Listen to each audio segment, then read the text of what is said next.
Good afternoon, audience. My name is Ron Chapman Sr., and I am the President and CEO of Chapman Law Group. I've been representing healthcare providers for 35 years, and we have a whole group of talented people. And one of our talented people is Stacy Zimzak, who is a healthcare compliance analyst with Chapman Law Group. Stacy, how are you today? Good, how are you? Good. Could you tell our audience a little bit about your education and qualifications? Sure. So, like you said, I'm a compliance analyst here. I have my CHC certificate. I also have an MPA in Healthcare Public Administration. My bachelor's I received from the University of Michigan in behavioral health.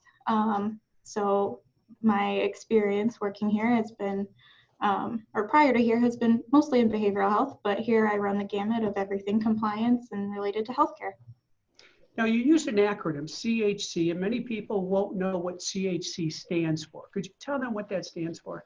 Sure. So that is a certificate in healthcare compliance.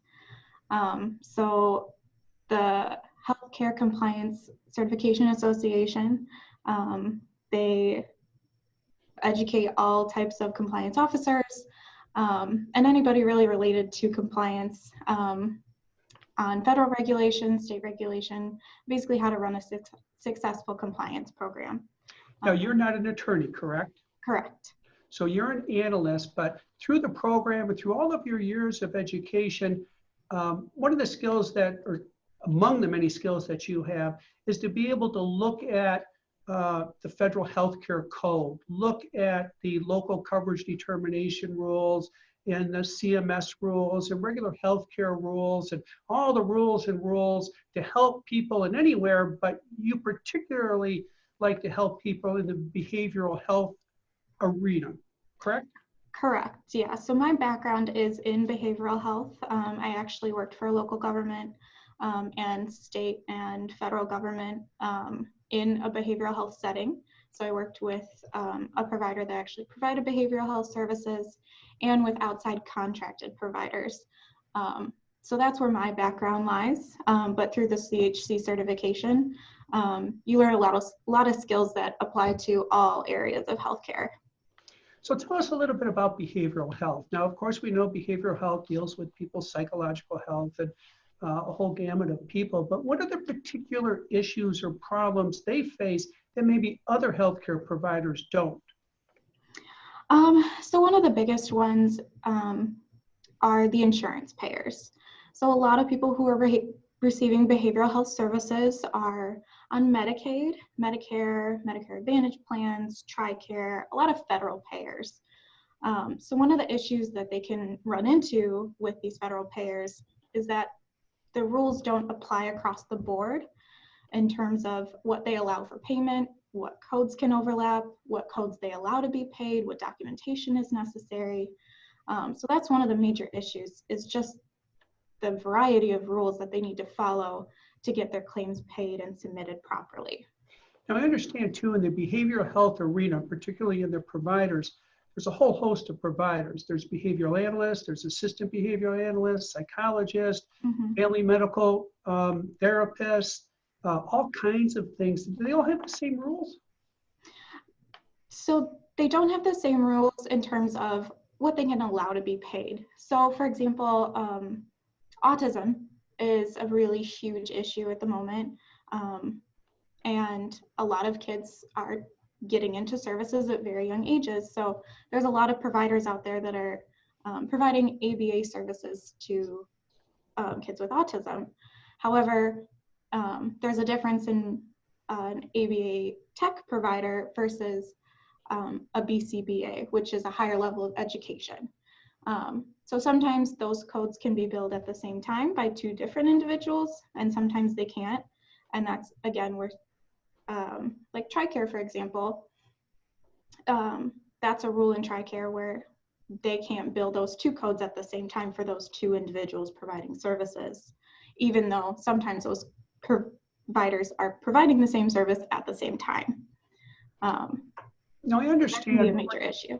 Excuse me, when we're talking about CMS, TRICARE, of course, those are government programs, and CMS, Medicare services, they set the rules, but then there's different rules throughout the states based upon local providers, and those are called local coverage determinations. How does that impact all this, and what does that do to the problems that owners and providers and behavioral health run into? Yeah, so that's like almost a subset of rules are the local coverage determinations that again set more rules of what can be paid. A lot of times those cover what documentation is necessary and what's actually required for the service to be provided. And those cover a range of codes. But yeah, so it's just another layer added on to those federal regulations. You add a second layer on, which is the local regulations. So it's something that healthcare or behavioral health providers really need to take a look at for their particular area that they're in to see if they have a local coverage determination that they need to follow as well. And sometimes the rules for being reimbursed aren't necessarily what a qualified healthcare provider would be doing to help treat the patient. In other words, you might one-on-one with the patient, but if you don't do it in the right setting, at the right time, with the right notes, with the right this and the right that, you may be in trouble with the law and have a false claim being built, correct? Correct. Are those things you can help clients with? Yeah, so one of the things we do here is we look at all of the things that are legally necessary to have a claim billed. So yeah, providers, they should be focused on the patient and the individual they're providing service to, because that's where their education is.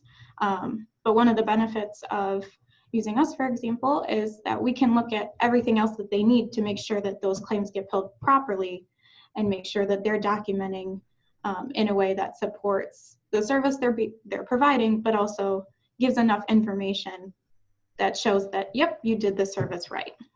So would you say that a good compliance program for behavioral health providers is essential before they really start billing and potentially jump into a bunch of quicksand? Yes. One of the most important things you can have is an effective compliance plan. That's something we really emphasize here is make sure you have those processes in place so that you don't get a letter from CMS later.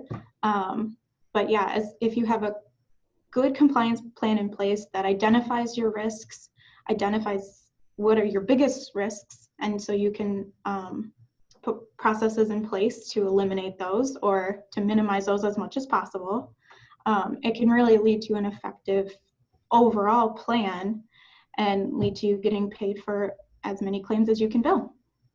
And one of the things that I've run into is somebody will call me and they'll say the government sent us a letter and they say they, overpaid us on this and that. And then they'll say, but I just have my outside contracting billing company do it, and I don't even really know what they're doing it. But now the government says I owe $500,000.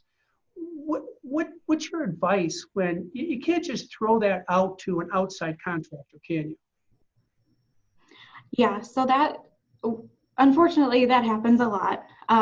So that's something you really need to take ownership of in terms of making sure you have a vetted, if you do choose to use an outside biller, have a vetted biller, but also make sure that your staff and the people who are providing the services also know what codes they're being billed, make sure that you know what codes are being billed, and try and help verify what you're submitting to the biller and make sure that everything is done properly and that you're correctly identifying what codes you're actually billing. Now, sometimes we get, we get a lot of them, people that will contact us and they will say that they just received a letter and they have to send some documents off to the government because the government wants 100 files, 50 files, 30 files, whatever it might be. Mm-hmm. Before they send them to the government, do we suggest that they send them to us, particularly to you, so that you can audit them quickly to find out where the problem areas are?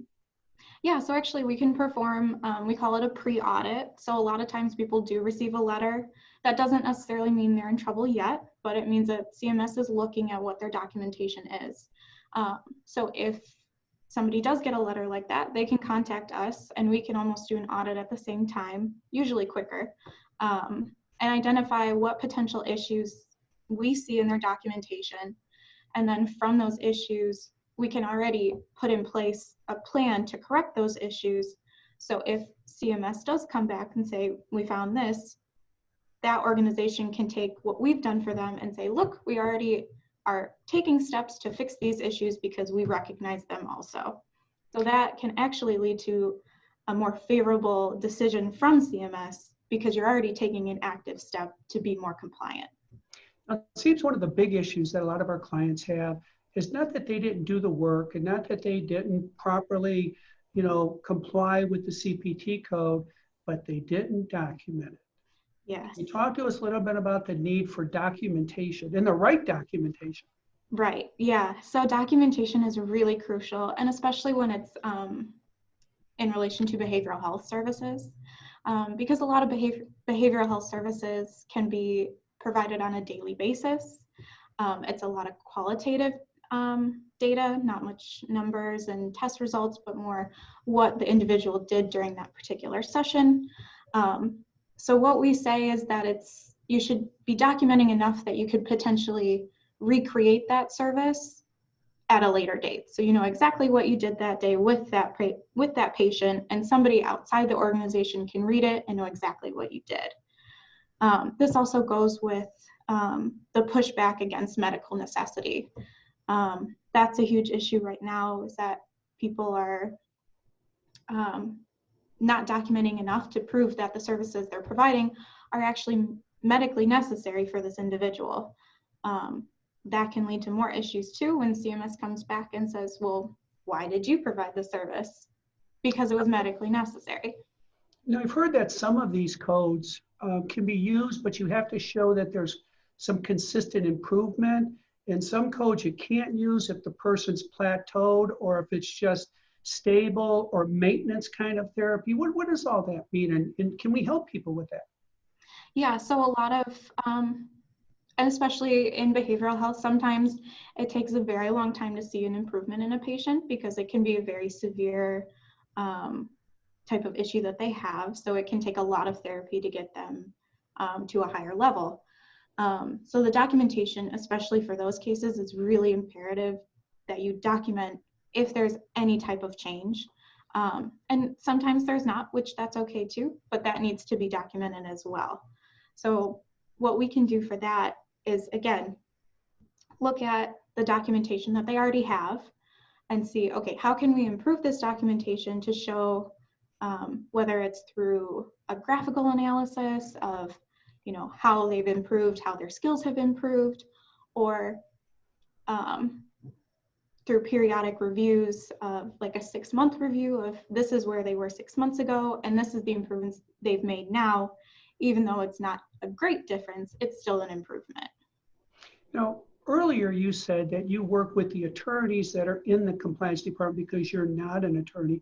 And I guess one of the benefits of that is your hourly cost, or what we charge you out for, is less than an attorney. Mm-hmm. So when you're out there doing things, when you see a legal issue, you're not an attorney. What do you do with it? So I am in constant communication with our team, who is also made up of 2 attorneys. So if I do see an issue that I think might be a legal issue, I can just run into one of my coworkers' offices and say, hey, this looks like it might be an issue. Can you look at that? Or tell me if I need to do more research to see if this is a federal violation or whatever it might be. But I have constant communication with our attorneys. So. And one of the other areas that you do is we have a white collar division that's made up of a number of former prosecutors and people that really take the criminal defense of healthcare providers seriously. You help them on occasion analyzing the records and giving them the information they need to defend. Is that correct? That's correct. Yeah. So a lot of what I do for the criminal team is medical record review. And that I have experience working in medical records. So for me, it's easier to go in and find what they're looking for rather than having an attorney do it, because they're just not as familiar. Medical records can be extremely confusing and complicated to navigate. So a lot of times I assist them with looking for the documentation that they're requesting and then providing that to them to help support their argument. So you're here with Chapman Law Group and you're a healthcare compliance analyst. Can people reach you by calling Chapman Law Group or going on to our website at chapmanlawgroup.com? Yep, I'm on the website. I am part of the compliance team, but I do have my own page. Also, you can reach me. I work in the Troy office. But yeah, we're available. I work here every day, Monday through Friday. And you work in the Troy office, but as part of compliance, you give advice and you go anywhere in the country. We'll go Correct. other places to do audits. We'll talk to them. We will do Skype, Blue Jean, all kinds of electronic communications back and forth. So you're really looking for clients all throughout the country, correct? Correct. Yep, I can assist anybody throughout the country. And again, I'm not an attorney, so it's easier for me to look at anything from across the country. And you're not bound by they have to come into the office. We are an electronic law firm, so you can use any kind of video or electronic medium to look at records, to analyze them, but to have real-time communications, much like we are here today. Correct. Yep. Great. And it makes it way easier to communicate via email, phone, Skype. We communicate with our clients pretty much any way that's convenient for them. Excellent. Thank you so much for tuning in. You just heard from Stacy. She's one of our excellent compliance analysts, and she's here to help you with all of your problems, not just behavioral problems or behavioral provider problems, but anything that has to do with healthcare compliance. Thank you so much, and until next time, have a great day.